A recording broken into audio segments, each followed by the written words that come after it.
Welcome to our channel. Today we how to register with Zapier for connecting no-code app automation. Visit the Zapier website by entering zapier.com into your browser's address bar. Once the website loads, locate the Sign Up button in the upper right corner of the homepage. Click on the Sign Up button to initiate the registration process. You will be presented with several options to create an account. Choose to register using your email address, Google account, or Microsoft account. If you select to use your email address, enter your email in the provided field and create a strong password. After entering your information, click on the Sign Up button to move forward. A confirmation email will be sent to the address you provided. Open your email inbox and look for the email from Zapier. Click on the confirmation link in the email to verify your account. Once verified, you will be redirected back to the Zapier website.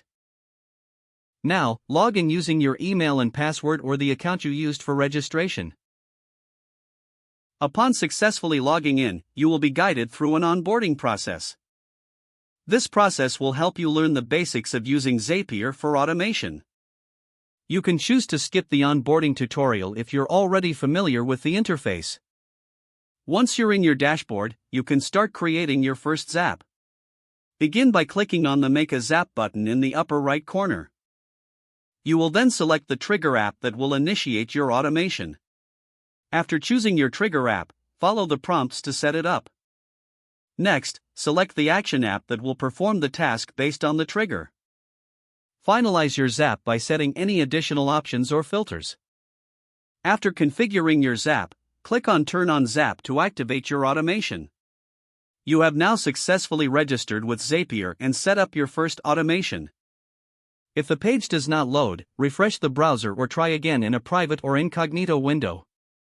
Make sure you are using the correct email address, then retype it carefully to avoid small typos.